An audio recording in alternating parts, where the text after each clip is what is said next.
It's time for another Deadpool versus book. You know what this means? They're gonna fight a lot, team up a lot, standard superhero fare. Hope you guys enjoy.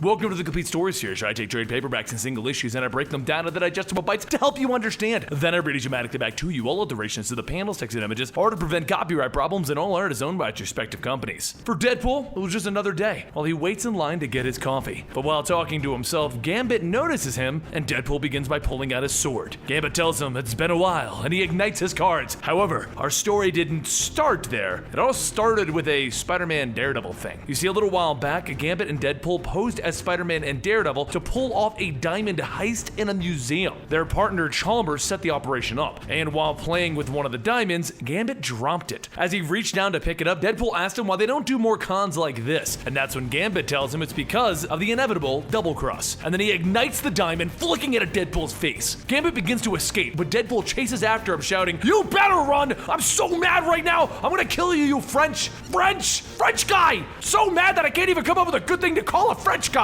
Gambit begins running through a flea market, grabbing the closest thing to throw, which is frying pans, and after throwing it and exploding it into Deadpool's face again, he then uses one of the web shooters from the costume from the heist, and he swings away. Deadpool catches up and the two of them go back into fighting, but shortly after that, Gambit stomps him and asks him, "Hey, can I ask you a quick question?" The two of them sit down in the park, and Gambit asks him, "Why the double cross? You had a gun strapped underneath the table." And Deadpool tells him, "No, I didn't. You're either a good liar, which you're really not, or that means we were triple crossed by Chalmers." Back in the present day, Deadpool and Gambit say that they're not really mad at each other, and they put their weapons away. And that's when they hear a voice asking if they would like to have coffee with an old crook. He's got a job that can get them back their money and then some. All they have to do is trust him. A little while later, Chalmers brings the two of them to his new warehouse, where he tells them that it means the world for them to help him out like this. Though Gambit isn't fully on board, so Chalmers gives him a briefcase full of $1 million and tells Gambit and Deadpool that that's for them to split from the last job. And if they do this new job, they'll both each get 2 more suitcases like that. Deadpool pictures himself jumping into a giant vault full of money, stating, "We are so in." Next, Chalmers begins going over the plan, and the two of them fly over to New Orleans to find their target, Peng Lei. Peng has a priceless relic called the Dragon's Tongue locked away in his safe, so their job is to acquire his fingerprints to unlock that safe. Once the two of them get to New Orleans, they locate Peng in a local club where Deadpool offers to sit down with him while he drinks, and Gambit goes to watching the dance floor. After a few drinks, Peng says that they need to quit fighting against the music and go dance! And a short while later, Peng comes back with Gambit stating, "I've made another friend! And I know a special place for us all to go." This new special place is a place that Gambit suggested, and it happens to be an underground fight club, which Peng figures it would be more fun to join in on instead of watching. Though he can't hold himself in the fight, so Deadpool and Gambit jump in to make sure that Peng doesn't end up killing himself, and an all-out brawl erupts in the fight club. As the fight goes on, Peng begins to ask why they won't let him fight, and Gambit says that it's time for them to go to the next place. But Peng tells him he really likes this place. Once the fight calms down, everyone heads over to see Dr. Voodoo, where he puts on a show for everyone involving the musicians of the past, as well as give Peng a magically delicious drink to help him sleep. But as Deadpool begins to really like the music, Gambit and him notice that Peng and his entourage have left them there. Gambit says that they are surprisingly stealthy but Deadpool stops him, telling him, "Don't body shame." Gambit finishes stating, "For 6 people, not because he's big." Deadpool starts getting upset, telling Voodoo, "You Harry Potter types are never good in a pinch." But Gambit says that he knows where Peng is gone, and he's gonna get those prints even if it kills him, so they should just meet up with Chalmers in the safe house. Voodoo sends Gambit back, and Deadpool asks if he can send him to, but Voodoo tells him no. "You called me Harry Potter, so you get a pink bike. The non-magical kind, Deadpool." So while Deadpool tracks down Chalmers, Gambit begins to head back over to the fight club to find Peng, and he discovers that he's challenged the entire club to a fight. Gambit says that he has to get in there, but one of the girls says that she can still feel Peng's hand on her butt. Elsewhere, after receiving the prints, Chalmers heads over to Peng's hotel room, and just as he opens up the safe, Deadpool tries to sneak up on him, but that's when ninjas kick Deadpool through the glass. Deadpool tells him, "Hi, and look, a whole family." After being stabbed a whole bunch by a bunch of sais, Deadpool tells them to hang on. He's gonna give them back what belongs to them, and he places the Dragon's Tongue in the safe. He tells the ninjas that their honor has been restored. Bow, bow, bow, bow. And shortly after, the ninjas leave. Deadpool begins to pull the dragon's tongue back out of the safe, explaining that he just used the image inducer that he's using so that he can look normal to make a Snickers bar look like the relic. So we should probably tell him what this is all about. Chalmers, who has been in the room this entire time, sits on the bed and he tells Deadpool that he has cancer, and that talisman, the dragon's tongue, is a magical one that will allow him to live just a little bit longer to make things right with his wife. So he tells Deadpool that they should go back to the safe house and get his money. A short while later, Deadpool sits Chalmers down while he counts the money, and then the door swings open and he tells Gambit, good news! Chalmers wasn't lying this time. But then through the door, Peng walks in and he tells Deadpool, I'm afraid not.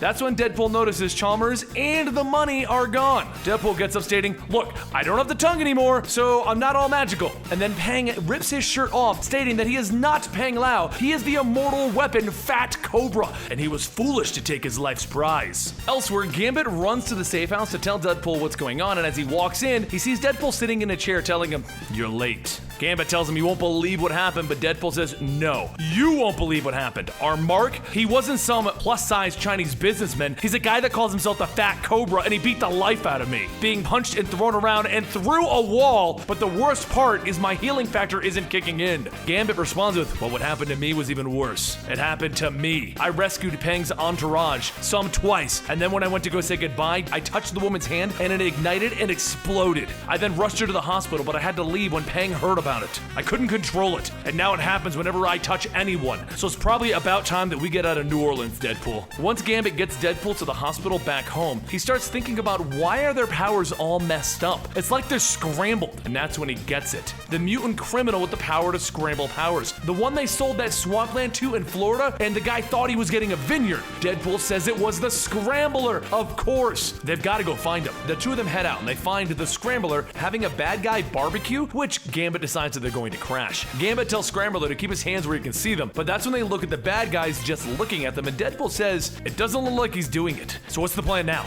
Gambit jumps into the crowd fighting, and Deadpool tells him, that is a terrible plan, Gambit. While Gambit continues hitting people with his staff, he actually notices that one of those bad guys is Absorbing Man, with the ability to touch anything and become that element. Well, Absorbing Man says that he's always wanted to do this as he grabs a hot dog. It's wiener time! But as he gets closer as a giant walking hot dog, Gambit blows him away, and Deadpool shouts, he's getting away! But Gambit tells him, not on my watch, and he charges up a hot dog and he throws it at Scrambler, but it doesn't hit Scrambler, it hits Fat Cobra. Fat Cobra laughs, you cannot kill me with a hot dog. I'm glad I found you, my friends. Gambit here saved one of my pupils. And Deadpool, you defied my brutality, and you still live and smile. One of the ninjas begins to pull off her mask, and it was one of the girls that Gambit got with, the one whose hand he blew off. So Deadpool and Fat Cobra talk, and Deadpool begins to glow, and in a flash of light, he stands there wearing a costume like Iron Fist. Fat Cobra says that he's been granted the grace of Kunlun so that he may retrieve the dragon's tongue. Fail, and he will kill him. Succeed, and actually, that was the end of his thought. Just succeed. Now Deadpool's going by the name Dead Fist, and he's letting his new chi tell him where to go, until he finds the man that he's been looking for, Chalmers. Chalmers tells Dead Fist to just get on with it, and the two of them bow, and they begin fighting. The two dodge each other's attacks until Deadpool grabs one of his own speech bubbles and he begins hitting Chalmers with it. Suddenly there's an explosion as Gambit tells him, that's enough! And Chalmers asks if he really did just throw vegetables at them, to which Gambit tells him,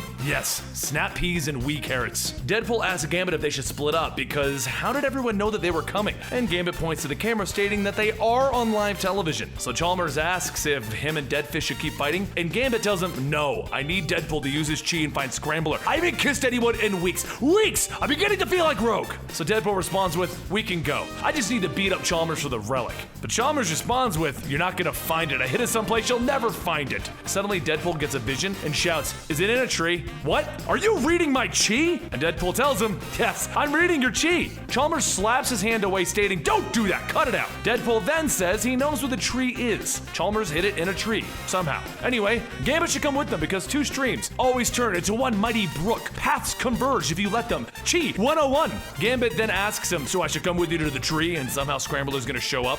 Yep. The three of them head off off to the tree, and as they pass through a diner, Scrambler sees them, then sees Chalmers, and he decides that he should ignore them. But later, once they arrive at the tree, Deadpool says that he's getting some serious juju from this tree. Who wants fresh toothpicks? Gambit stops him, telling him that he has a bad feeling about this, and another voice tells him, good. I mean, caw-caw, I'm a raven. Moments later, Scrambler appears, stating that he thought that he could just let it go. And Gambit grabs Deadpool, and Deadpool asks him, what are you doing? Well, Gambit is feeling a little charged up, so he throws Deadpool at Scrambler. Deadpool shouts, look at me, I'm healing, and I'm blowing up Scrambler because we got our powers back. You knew this would happen, right, Gambit? And Gambit points over, stating, sure. Gambit hugs Chalmers, stating, look, I can hug you. And just then, Chalmers pushes him off, asking, what was that in your pocket? Scrambler begins to cough, and Deadpool tells everyone to hide their powers, but Scrambler explains he wasn't here for Deadpool and Gambit. He was here for Chalmers, because Chalmers is really Loki. He came here trying to sign back the swampland in Florida. Gambit and Deadpool joke about how they feel much better now, and they didn't even have to blow up the tree. But why did Loki want them to blow it up anyway?